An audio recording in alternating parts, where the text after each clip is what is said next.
Bien, donc on va terminer l'implémentation de la méthode de descente de gradient avec Python.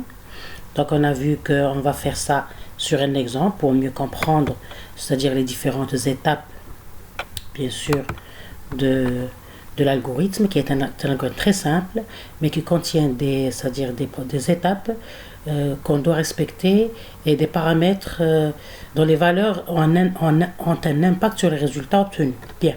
Donc comme exemple, on va prendre une fonction à une seule variable, un premier exemple, un exemple simple. Je prends une variable à une fonction à une seule variable, x au carré moins x plus 1. Donc comme solution initiale, je vais choisir une solution initiale fixe, par exemple x0 égale à 5. Donc c'est une solution qui va appartenir à l'ensemble admissible qu'on a fixé à moins 10, 10, c'est-à-dire on a donné l'intervalle moins 10, 10, très bien. Et puis, donc puisque c'est une c'est-à-dire une fonction à une seule variable, donc puisqu'il y a une seule variable, dans quelques références, c'est-à-dire au lieu de donner le nom de variable à x, on lui donne le nom paramètre. Donc c'est kiff. Donc puisque c'est une fonction à une seule variable, donc la dérivée partielle est égale à la dérivée.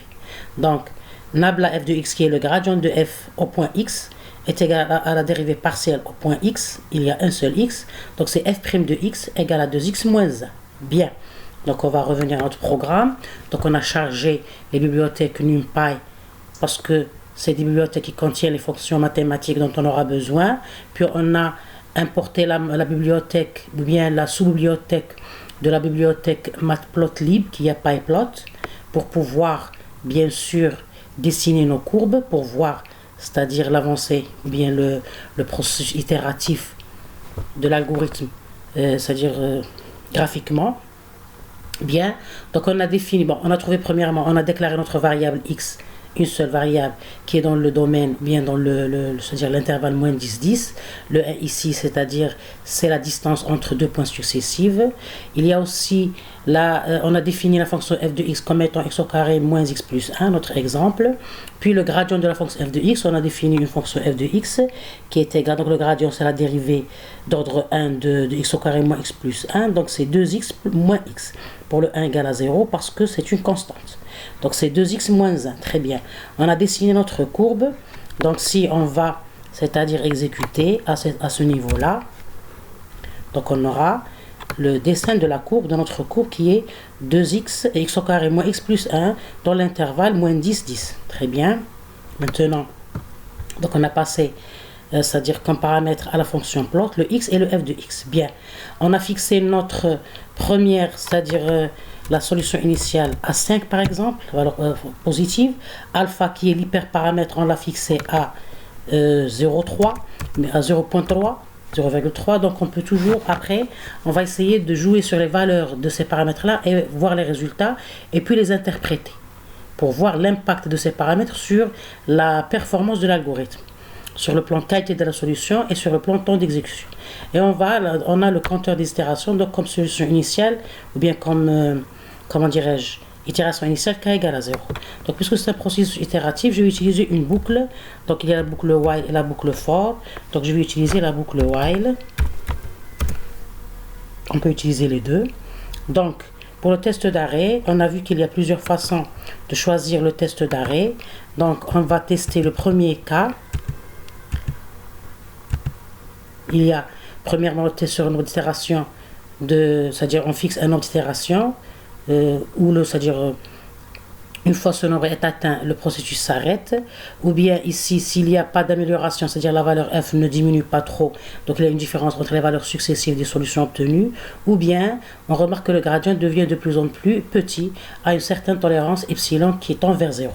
Bien, donc je vais prendre le premier cas, je vais tester le premier test d'arrêt k, je vais prendre par exemple inférieur à on va dire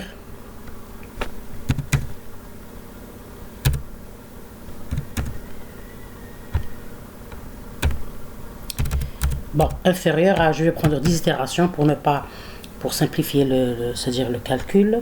Donc ici je vais premièrement tracer mon premier point initial de départ, donc c'est x virgule f de x.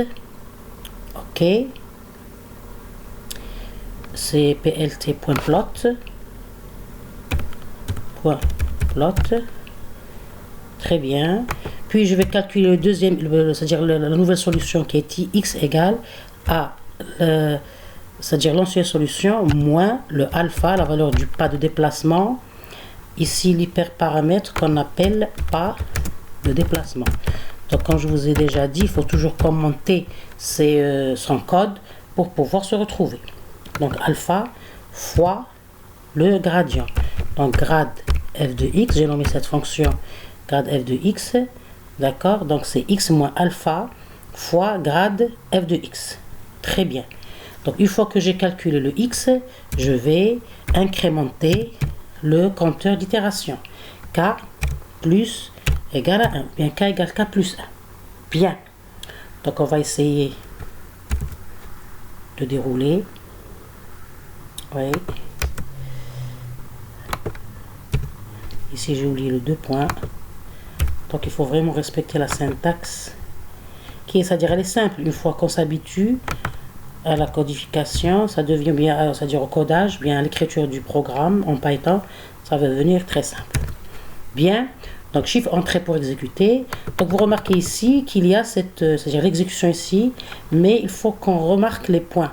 Pour pouvoir les remarquer, je vais utiliser un des paramètres de la fonction plot qui est, je vais le retrouver ici,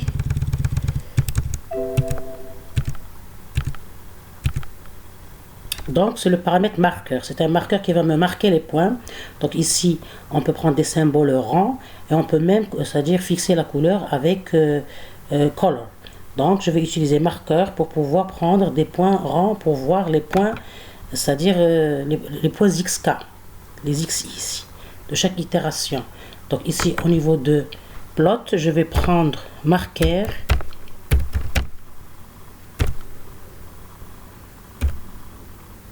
égale à O, ok, virgule, et je vais fixer la couleur à rouge par exemple, R.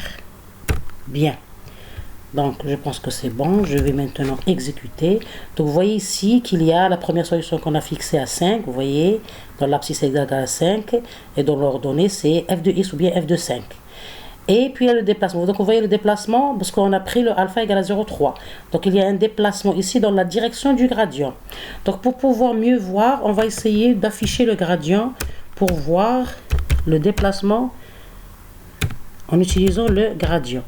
Donc pltplot, on va prendre les mêmes, donc c'est x. Maintenant c'est pas le f de x, on va prendre le gradient de la fonction f de x avec la fonction grade f de x, virgule, la même chose, on va utiliser les points du gradient, donc O, c'est-à-dire des symboles en rang, et on va prendre une autre couleur, par exemple différente, pour remarquer, donc color. Pour remarquer la différence, on va prendre la couleur sillon par exemple. Ok, bien. Donc x grade de f de x, le marqueur égal à O, color égal à C, les paramètres de la fonction plot, bien sûr de matplotlib.plot. Très bien, donc on va exécuter. Donc vous voyez ici, donc en sillon, c'est la couleur sillon ici, c'est le gradient. En rouge, c'est le x, ici, le nouveau itéré, x égale à x moins alpha fois grade f de x. Donc en utilisant sa deuxième partie, c'est-à-dire la partie x moins alpha, c'est-à-dire en utilisant le alpha, il y a une certaine correction pour pouvoir, c'est-à-dire le point, il faut que le point appartienne à la courbe, d'accord?